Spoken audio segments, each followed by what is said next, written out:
자, 조동사는요, 여러분. 여기 앞에 있는 조 있죠. 이 도자가 우리 왜 도와주는 사람을 조력자라고 하죠. 도울조예요. 한자에서 출발을 했습니다. 즉, 말 자체가요, 동사를 보조하는, 그러니까 동사를 도와주는 아이를 우리는 조동사라고 합니다. 도와서 무슨 걸, 어떤 역할을 대체 도와주는 거냐? 동사가 혼자서 표현할 수 없는 여러 가지 의미들을 조동사가 앞에 나와서 도와줌으로써 해석을 좀 더 풍성하게 의미를 더해주는 역할을 하는 것이 바로 조동사입니다.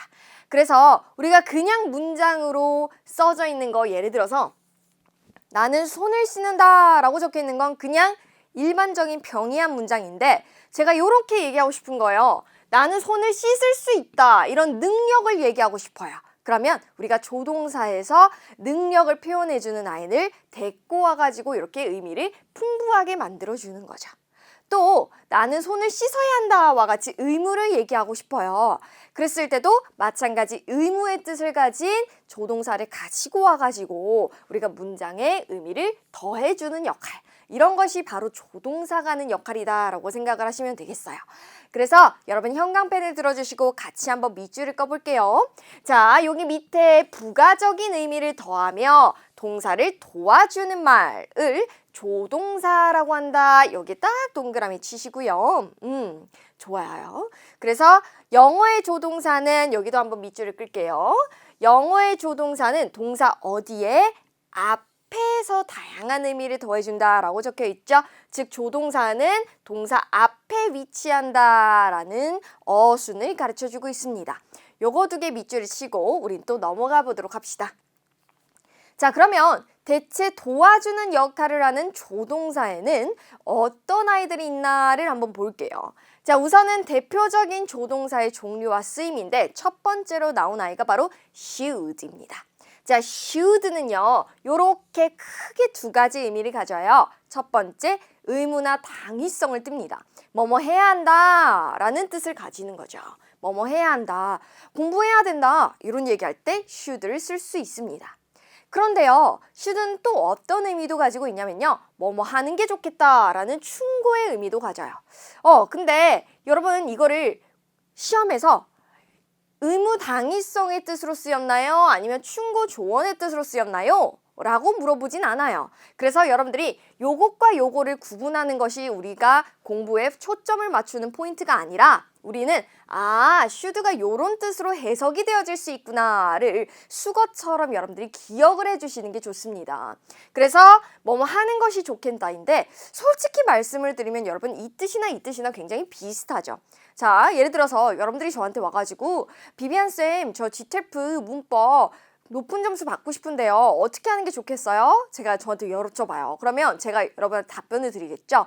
여러분 지금 가지고 계신 해커스 G12 레벨 2 문법 파트의 교재를요, 전부 다 꼼꼼히 공부를 하시는 것이 좋겠습니다. 강의도 열심히 들으시는 게 좋을 것 같아요. 이렇게 부드럽게 얘기할 수도 있지만 좀 더 강압적으로 공부해야 돼요, 수업을 들으셔야 돼요, 이렇게 얘기해도 되는 거잖아요. 그러니까 비슷한 맥락이라는 거예요. 즉 요것과 요거의 차이를 구분하는 것이 우리의 포커스가 아니라 요런 뜻이 있다라는 거를 기억을 해주시고, 제가 그 중에서도 의무와 당위성에는 제가 밑줄을 꺼놨죠. 왜냐하면 should가 요 뜻으로 훨씬 더 많이 나오기 때문입니다. 그래서 한번 어휘를 외우듯이 기억을 해주시고, 여기 밑에 있는 예문들을 한번 우리가 보면서 어떤 식으로 해석이 되면 좋을지 한번 해보도록 합시다. 자, 보면 Campers should remove all trash from the site before leaving 이라고 적혀 있죠. 자, campers, 캠핑하는 사람들, 즉 야영객들은요, should, 뭐뭐 해야 한다로 해석을 하면 should remove, 전부 다 없애야 합니다. 뭘요? all trash, 모든 쓰레기를요. 뭐로부터요? 그 현장으로부터요. 뭐 전에요? 떠나기 전에요. 그래서 제거해야 한다 라고 해석을 하면 좋겠죠. 그럼 또 밑에 거 한번 볼까요? We should organize our files today. 예요. 자, 우리가 should organize, 정리하는 게 좋겠어. 뭐를? 우리의 서류를. 언제? 오늘. 이렇게 해석하면 되는 거죠. 그래서 여러분들이 should가 이렇게 다양한 뜻이 있구나 라고 생각을 하시고 우리는 또 두 번째 조동사로 넘어가 보도록 합시다. 자, 두 번째 바로 must입니다. must. must도 마찬가지로 두 가지 뜻을 가지고 있어요. 첫 번째, 방금 전에 should가 가지고 있었던 뜻과 동일한 뭐뭐 해야 한다 라는 의무를 가지고 있습니다. 뭐뭐 해야 한다, 뭐뭐 해야 한다. 네, 그러니까 문맥이 뭐뭐 해야 한다 라는 뜻이면 보기에 should와 must가 같이 들어갈 수는 없는 거죠. 왜요? 그럼 둘 다 정답이 되는걸요. 그쵸? 그래서 뭐뭐 해야 한다 라는 의무를 가르쳐 주기도 하고요. 두 번째로는 어떤 의미도 또 가지고 있냐면 강한 확신도 가지고 있어요. 뭐뭐임에 틀림없다, 뭐뭐임에 틀림없다. 다시 한번 must의 뜻 두 가지 기억을 해주시면 첫 번째 뭐뭐 해야 한다, 두 번째 뭐뭐임이 틀림없다. 요거 두 가지 뜻을 가지고 있다라는 거 단어의 뜻처럼 암기를 해주셔야 합니다. 네, 그러면 제가 마찬가지 의무에다가 밑줄을 꺼놨죠? 왜요? 뭐뭐 해야 한다라는 뜻으로 훨씬 더 자주 출제가 되어지니까요. 자, 그러면 여기 두 가지 예문을 한번 보면서요. 각각 한번 우리가 요 뜻에 맞춰서 해석을 하는 연습을 한번 해봅시다. 자, You must submit the report by Friday 예요. 자, 당신은요, submit 하면 여러분 제출하다 이거든요. 네, 그래서 요거는 보통 제출하세요. 제출하셔야 합니다. 라는 뭐뭐 해야 한다라는 의미와 굉장히 자주 같이 나오는 동사라고 여러분들이 기억을 해주십시오. submit은 의무와 자주 같이 쓰이는 동사구나 라고 하나 기억을 해주시면 당신은 제출해야 합니다. 무엇을요? 보고서를요. 언제까지요? 금요일까지요. 그래서 by가 여기서는 언제까지라는 마감일을 가르쳐주는 전치사가 되기 때문에 기한을 딱 정해주죠. 그러니까 우리는 여기서는 뭐뭐 해야 한다라는 must랑 굉장히 잘 어울리는 문맥인 거죠. 다음 또 밑에 거 한번 볼까요? Bill must be busy preparing for the wedding 예요. 자, Bill은요, must be busy. 바쁨이 틀림없어요. 뭐 하느라고요? 준비하느라고요. 뭐 때문에? 결혼 때문에. 그래서 결혼을 준비하느라고 바쁜 것이 틀림없다라고 해석을 하는 게 바빠야 한다라는 것보다 훨씬 더 자연스럽죠. 네, 좋아요. 그래서 여러분한테 마찬가지입니다. 시험에서 must를 딱 주고요. 이 must가 뭐뭐 해야 한다로 쓰였을까요? 뭐뭐임에 틀림없다라고 쓰였을까요? 라고는 묻지 않으니까 그거는 걱정하지 마시되 다만 우리가 must를 집어넣을 때 뭐뭐 해야 한다라는 뜻으로 해석이 되지 않으면 뭐뭐임이 틀림없다라고 해석을 할 수 있을 정도로 뜻은 알고 계셔야 한다라는 겁니다. 자, 그러면 이번에는 유명한 조동사입니다. can으로 한번 가볼게요. 자, can도 마찬가지 뜻이 여러 가지가 있는데요. 얘는 크게 세 가지 뜻이 있어요. 첫 번째, 뭐뭐일 수 있다 라는 것과 두 번째, 뭐뭐 할 수 있다 라는 능력과 마지막, 뭐뭐 해도 된다 라는 허가의 의미도 가집니다. 다시 한번 can은 세 가지 뜻입니다. 첫 번째, 가능성, 두 번째, 능력, 세 번째, 허가. 좋아요. 그래서 요거 기억을 해주시면서 제가 그 중에서도 가능성에다가 또 밑줄을 꺼놨죠? 왜요? 제일 많이 나오니까요. 자, 그러면 우리가 각각 가능성, 능력, 허가라는 뜻에 맞춰서 밑에 있는 예문을 같이 한번 넣어서 해석을 해봅시다. 첫 번째 예문입니다. It can snow up to 4 feet in the winter. 예요. 자, 여기서의 it은 비인칭 주어라고 해서 날씨라든지 날짜라든지 계절을 얘기할 때 그냥 it을 주어 자리에 넣어 놓습니다. 그래서 그것은 이라고 해석하시지 않는 게 좋아요. 자, 보면 눈이 내릴 수 있대요. up to 하면 뭐뭐까지예요. 4피트까지 눈이 내릴 수 있대요. 언제요? 겨울에요. 가능성을 나타내는 거고요. 그 다음에 밑에 거도 볼까요? Janet can speak several foreign languages 라고 적혀 있죠.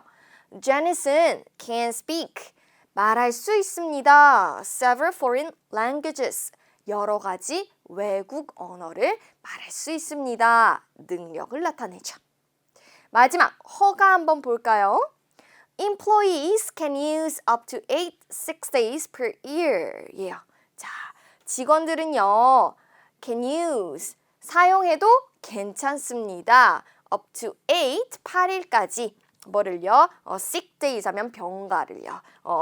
per 하면은 뭐뭐 당이란 뜻이어서요. 매년이라는 뜻이 되죠. 그래서 여기서는 뭐뭐 해도 됩니다. 라는 허가를 나타낸다. can 세 가지 뜻이 있다라는 거 기억을 하시고요. 그러면 또 우리 조동사의 또 자주 정답으로 선택이 되어지는 will이 나왔습니다. 사실 우리가 will은 앞에 시제에서도 봤었죠. 미래를 나타내는 공식에 will이 들어가 있었습니다. 맞아요. 그 똑같은 will이에요. 그래서 우리가 will 보면 미래 뭐뭐일 것이다 라는 이야기, 예정도 결국에는 예정되어 있다라는 말 자체가 미래랑 똑같죠. 그래서 뭐뭐 할 것이다, 뭐뭐일 것이다 라는 미래와 관련된 이야기를 나타낼 수도 있으며 이때는 시제의 어떤 단서들이 존재할 겁니다. 표현들이요. 미래를 나타내는 표현들.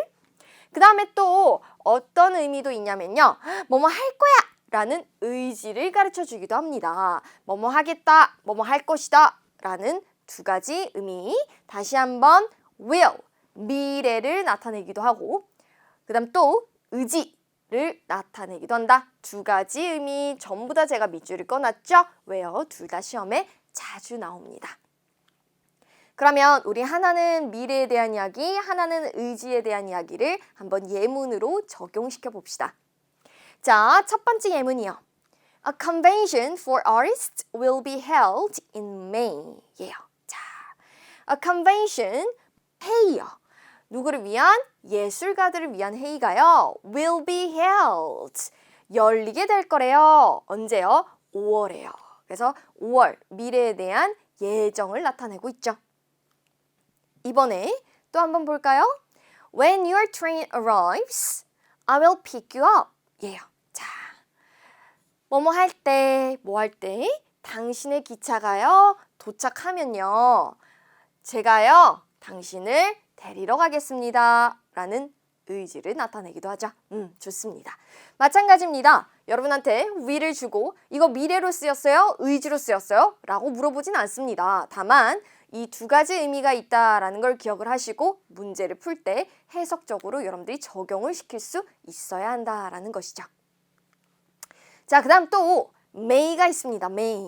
may는 지금 조동사의 may를 보고 있는데요. 자, may는 아주 약한 추측을 나타내기도 하고요. 그래서 해석이 뭐뭐일지도 모른다 라고 해석이 되기도 하고요. 그 다음에 아까 캔이 가지고 있었던 뭐뭐 해도 된다라는 허가의 의미를 가지기도 합니다만 우리 시험에서는 다 추측으로 정답 처리가 된다라는 걸 기억을 하시면 좋겠어요. 자, may도 뜻 두 가지 있습니다. 첫 번째, 약한 추측. 두 번째, 허가. 좋아요. 자, 그러면 우리가 또 하나하나씩 적용해서 해석을 해볼까요? Susan may be right. 수전이 뭐뭐일지도 몰라, 뭐일지도 몰라, 오를지도 몰라 라는 추측을 나타내죠. 자, 그럼 이번에는요. Students may use the lounge after 6 p.m. 자, 학생들은요. may use, 사용해도 됩니다. 무엇을요? 그 휴게실을요. 뭐 이후에요? 6시, 오후 6시 이후에요. 그래서 여기서는 허가를 나타낸다.